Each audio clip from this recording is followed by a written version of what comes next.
अथ चतुर्विशोऽध्याय 24वां अध्याय।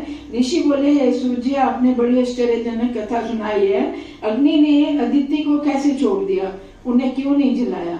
इस आश्चर्यजनक कथा का कारण हमें वर्णन कीजिए। आप परोप देश में संलग्न सज्जन पुरुष और बड़े विद्वान हैं। सूर्य बोले, हे ब्राह्मणों, भगवान के भक्तों का महात्म सुनो।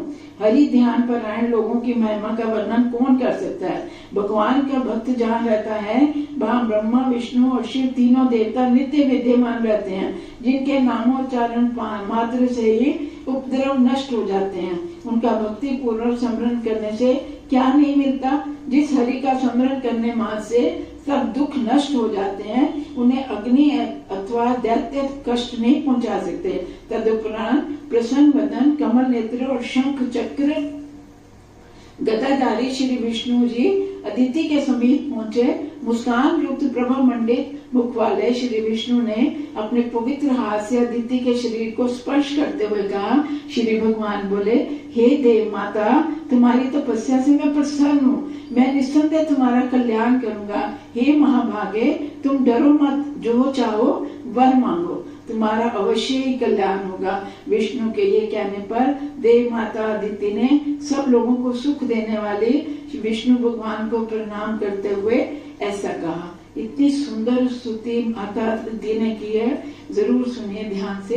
अदिति बोली, हे देवादिदेव, सर्वव्यापी जनार्दन, आप सत्य आदि गुणों के भेद से लोक व्यापार के कारण हैं, आपको नमस्कार है। हे बहुरूप, हे अपरूप, हे अद्भुत रूप, हे निर्गुण, हे सगुण, आपको नमस्कार है। हे परम ज्ञान रूपी लोकनाथ, हे भक्त वत्सल, हे मंगल मूर्ति, आपको प्रणाम है। मुनि लोग जिन आदि पुरुष के अवतारों की अपने अपने अभीष्ट सिद्धि के लिए अर्चना करते हैं, उन्हें नमस्कार है। जिन्हें वेद और मुनि जन भी नहीं जान पाते, जो मायाओं के भी मायावी हैं, उन संसार के हेतु प्रभु रूप को मैं नमस्कार करती हूँ। जिनके दर्शन मात्र से ही माया के उपद्रव दूर हो जाते हैं, उन जगत रूप जगत पालक लक्ष्मीपति को मैं प्रणाम करती हूँ। जो देवताओं के रक्षक, शांत, करुणा के समुद्र और असंग हैं, मैं उन्हें प्रणाम करती हूँ। जिनके चरण कमलों का पूजन करके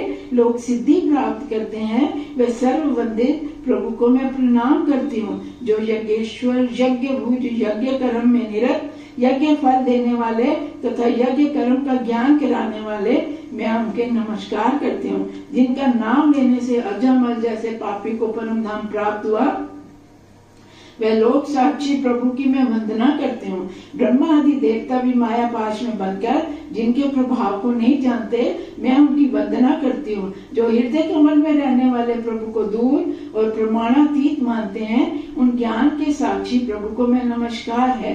जिनके मुख से ब्राह्मण, भुजाओं से शत्रु, उरु से वैश्य और पांवों से शूद्र उत्पन्न है, जिनके मन से चंद्रमा, नेत्रों से सूर्य, मुख से इंद्र, अग्नि तथा प्राण से वायु की उत्पत्ति हुई है, वे इंद्र, पवन, चंद्रमा, ईशान, जमराज, अग्नि, कुबेर, वरुण और सूर्य आप ही हैं। देवता, वृक्ष, पिशाच, राक्षस, पर्वत, सिद्ध, गंधर्व, नदी, भूमि और समुद्र, हे संसार के स्वामी, सब कुछ आप ही हैं। आपसे परे कुछ भी नहीं है। हे हरि, आप अखिल स्वरूप हैं, अतः मेरे पुत्रों की रक्षा कीजिए। ये कहकर देवताओं की माता ने बार बार नमस्कार किया। फिर हाथ जोड़कर प्रसन्नता से आंसू बहाते हुए इस प्रकार बोली, हे देवेश, आप सबके आदि कारण हैं, मेरे ऊपर अनुग्रह कीजिए, मेरे पुत्र देवताओं को कंटक राज्य दें। हे अंतर्यामी, हे जगत रूप, हे सर्वभूत परमेश्वर, आप सब कुछ जानते हैं, अतः मैं आपसे क्या कहूँ। फिर भी मेरे मन में जो है वे आपसे कहती हूँ। यद्यपि राक्षसों ने मेरे पुत्रों को पीड़ित किया है, फिर भी मैं उनका नाश नहीं चाहती, क्योंकि वो भी दिति के पुत्र हैं और मेरे ही पुत्र के समान हैं, अतः आप उन्हें मारे नहीं। ये कहकर वे सात्विक भगवान के प्रति पुनः विनीत बने। तब कृपालु भगवान ने प्रसन्न होकर कहा। श्री भगवान बोले, हे देवी, हे कल्याणी, मैं तुम पर प्रसन्न हूँ। मैं स्वयं तुम्हारा पुत्र बनूंगा, क्योंकि तुम तो अपनी सोच के पुत्रों को भी प्यार करती हो। तुम्हारे द्वारा किए गए मेरे इस स्तोत्र का संसार को में जो भी पढ़ेंगे वे पुत्र धन क्षेत्र के संपन्नता का अभाव कभी नहीं पाएंगे। भगवान कहते हैं तूने जो मेरे स्तुति करी, इस स्तोत्र को संसार में कोई भी मनुष्य पढ़ेगा, सुनेगा, उसको कभी भी पुत्र धन के क्षेत्र में अभाव नहीं होगा, खूब संपन्नता ही प्राप्त होगी।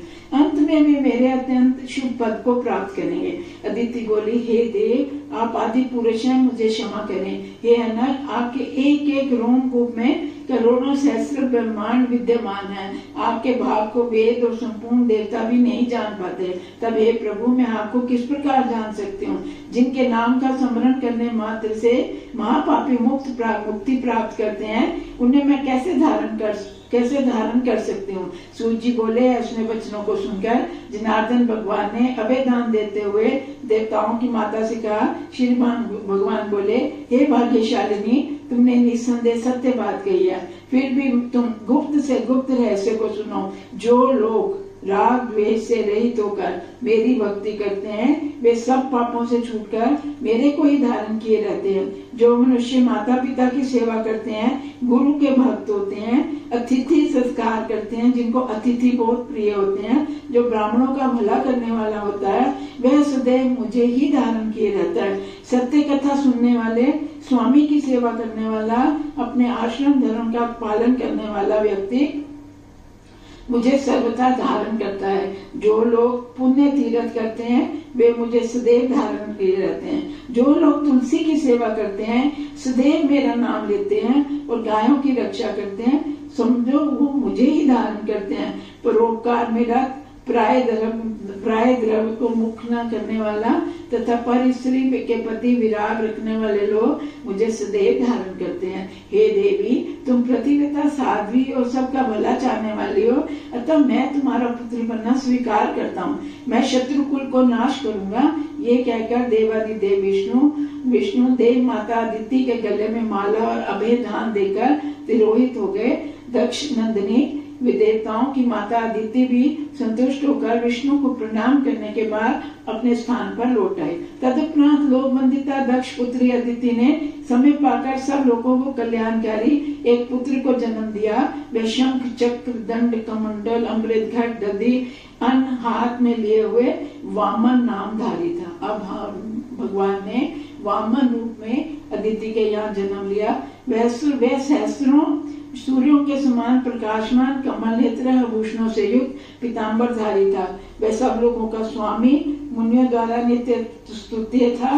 भगवान का अवतार जानकर कश्यप ऋषि प्रसन्न होकर प्रणाम करते हुए इस प्रकार स्तुति करने लगे। पहले हमने माता अदिति की स्तुति सुनी, अब जब वामन रूप में भगवान ने अवतार लिया तो ऋषि कश्यप कैसे स्तुति करते हैं सुनिए। कश्यप जी बोले, हे अखिल विश्व के कर्ता, हे सबके पालक, हे सबके स्वामी, हे दैत्य नाशक प्रभु, मैं आपको नमस्कार करता हूँ। हे भक्तजनों के प्रिय, हे सज्जनों को प्रसन्न करने वाले, दुर्जनों के नाशक जगदीश्वर, मैं आपको नमस्कार करता हूँ। हे वामन रूपधारी, आप त्रिविक्रम अमित विक्रम, धनुष चक्र तलवार गदा को धारण करने वाले हैं, आपको नमस्कार है। हे क्षीर समुद्र में शयन करने वाले, भक्तों के हृदय में रहने वाले, सूर्य से अधिक तेजस्वी तथा पुण्य कथा कहने वालों को प्राप्त होने वाले, आपको नमस्कार है। आपके नेत्र सूर्य और चंद्रमा है। आप यज्ञ का फल देने वाले, सज्जनों को प्रिय, यज्ञ में विराजने वाले हैं, आपको नमस्कार है। एक आत्मों के कारण, एक शब्द आदि से रहित, दिव्य सुख देने वाले, भक्तजनों के प्रिय, आपको नमस्कार है। हे ब्रह्मनाशक, मंदराचल को धारण करने वाले, यज्ञ वराह हिरण्याक्ष का वध करने वाले, आपको नमस्कार है। वामन रूपधारी, क्षत्रिय कुल नाशक, रावण के संहारक तथा नंद के पुत्र, आपको नमस्कार है। हे कमलाकांत, हे सुखदाई, हे स्मरण मात्र से संकटों को दूर करने वाले, आपको नमस्कार है। इस वामन स्तोत्र को जो मनुष्य तीनों संध्या काल, सुबह दोपहर शाम तीनों समय पढ़ता है, वह धन्य, आरोग्य, संतान और नित्य उत्सव के संपन्न होता है। इस प्रकार स्तुति करते हुए लोक पावन भगवान वामन ने मुस्कुरा कर कश्यप को प्रसन्नता प्रदान करते हुए इस प्रकार कहा। श्री भगवान बोले, हे पिताजी, आपने जो स्तुति की मैं उससे प्रसन्न हूँ। अब मैं शीघ्र ही आपकी सभी मनोकामनाओं को पूर्ण करूंगा। मैंने 2 बार पहले भी आपके घर जन्म लिया है, अब फिर पुत्र बनकर जन्म लूंगा, आपको उत्तम सुख प्रदान करूंगा। ये कहकर भगवान बाल रूप को प्राप्त हो गए। इसी बीच दैत्यराज बलि ने एक दीर्घ काल तक चलने वाला महायज्ञ का आयोजन किया।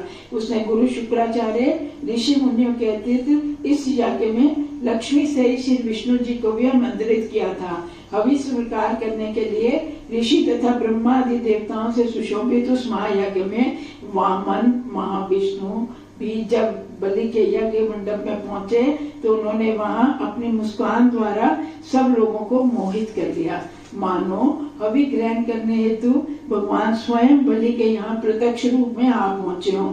चाहे कोई दुष्ट हो अथवा सज्जन, जड़ हो अथवा पंडित, जब भी कोई भक्ति युक्त होकर बुलाता है भगवान वहां जरूर जा पहुंचते हैं। ज्ञान चक्षु वाले ऋषियों ने वामन को आते ही पहचान लिया। ब्रह्मादि ऋषि समझ गए श्री नारायण आ गए हैं। ये देखकर दैत्य गुरु शुक्राचार्य ने राजा बलि से एकांत में इस प्रकार कहा। इति श्री पद्म पुराणे कार्तिक मास महात्म के अंतर्गत गंगा महात्म वामन प्रादुर्भाव नामक 24वां अध्याय समाप्त हुआ। बोल श्री कृष्ण बलदेव की।